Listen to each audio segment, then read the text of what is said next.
Bom, continuando então, nós ainda estamos, no capítulo 14, fazendo as questões da aula passada. Então chegou agora a hora da 11 do contextualizado, certo? Diz que numa escola são 280 alunos e que será feita uma brincadeira, que você tem 6 personagens escondendo 5 objetos, tá? Em 9 cômodos.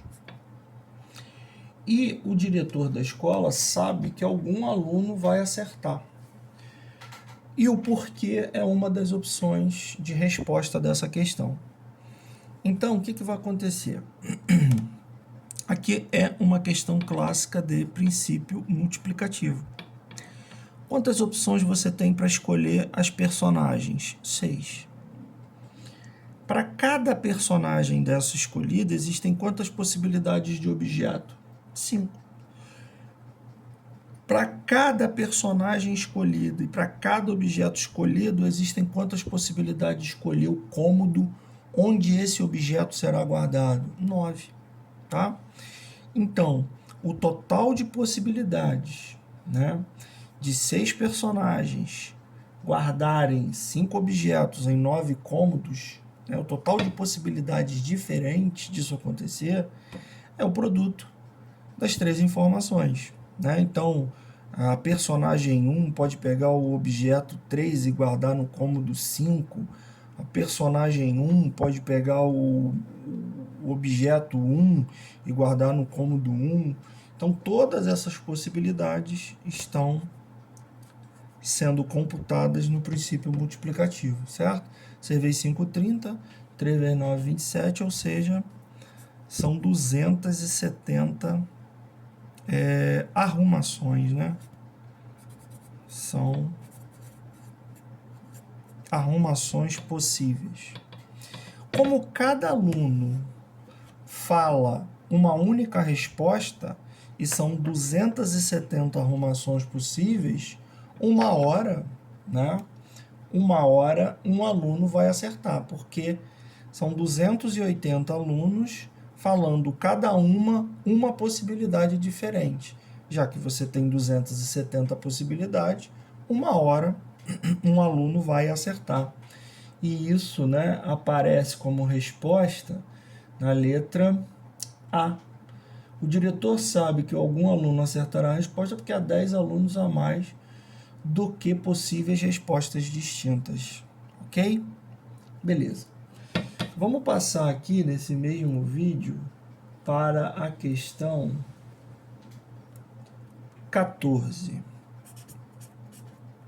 Então, a questão 14 fala da escrita braille, que é aquela escrita, mediante o tato de 6 pontinhos, tá?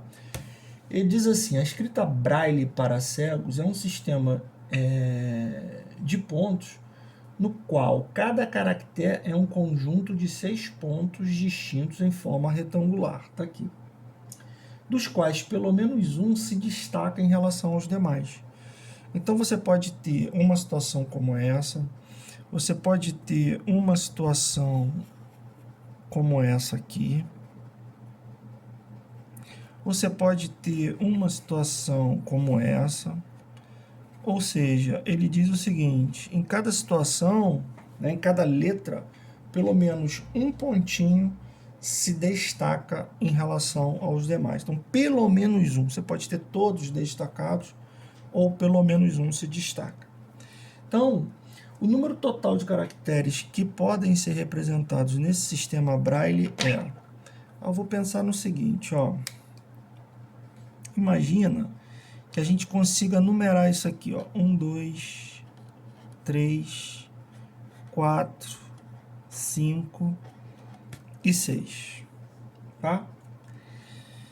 Eu vou colocar aqui, identificar aqui essas diferenças a partir de conjuntos, dessa forma, olha só.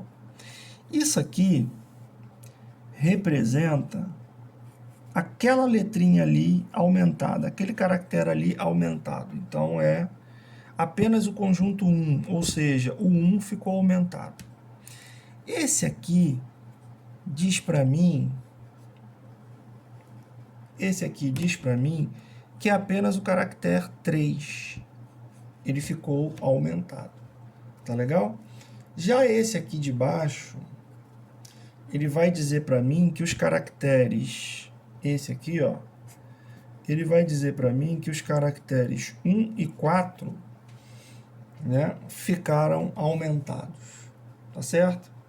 Então, na verdade, eu tenho para escolher todos de 1 a 6. Legal? Então, aqui, na verdade, eu tenho para escolher todos os números para escolher aqueles que eu vou aumentar de 1 a 6. Lembrando que, se eu disser que eu escolhi o caractere 1 e 4, ou disser que eu escolhi o caractere 4 e 1, eu estou falando a mesma coisa. Tá certo? E o que é 1, 3, 1, 4? 1, 3, 1, 4 são subconjuntos desse conjunto aqui. Então, se, por exemplo, eu disser que eu vou escolher o caractere 1, 4, 6, eu estou criando um subconjunto disso aqui.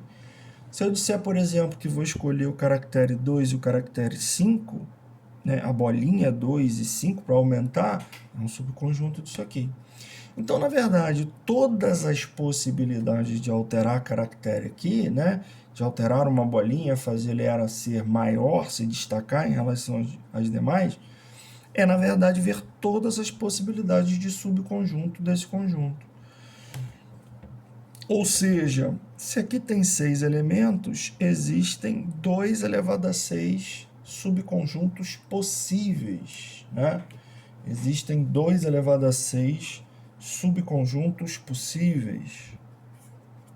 2 elevado a 6 subconjuntos possíveis.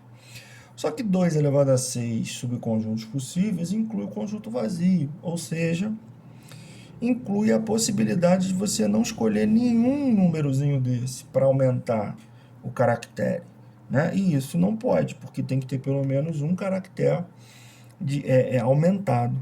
Então, eu vou tirar uma possibilidade, que seria aquela de não escolher nenhum elemento para aumentar. 2 a sexta, 64, menos 1, 63. Então, existem 63 possibilidades de escolher pelo menos um caractere aqui para aumentar e, consequentemente, criar uma nova letra do alfabeto. Tá legal? Então, como é que a gente resolveu? 1, 2, 3, 4, 5, 6. Cada pontinho desse foi indicado com um número. E a gente percebeu que escolher pontinhos para aumentar esse caractere é escolher elementos desse conjuntinho aqui de 6 caracteres. Como é que eu faço, então, para escolher de forma geral todos, né, aqueles elementos contidos aqui? São subconjuntos desse conjunto. 2 a sexta são todos, menos 1, que é não escolher número nenhum para representar o aumento do caractere. Isso não serve. Tem que escolher pelo menos um número para aumentar o caractere responsável representado por aquele número. Beleza? Daqui a pouco a gente volta.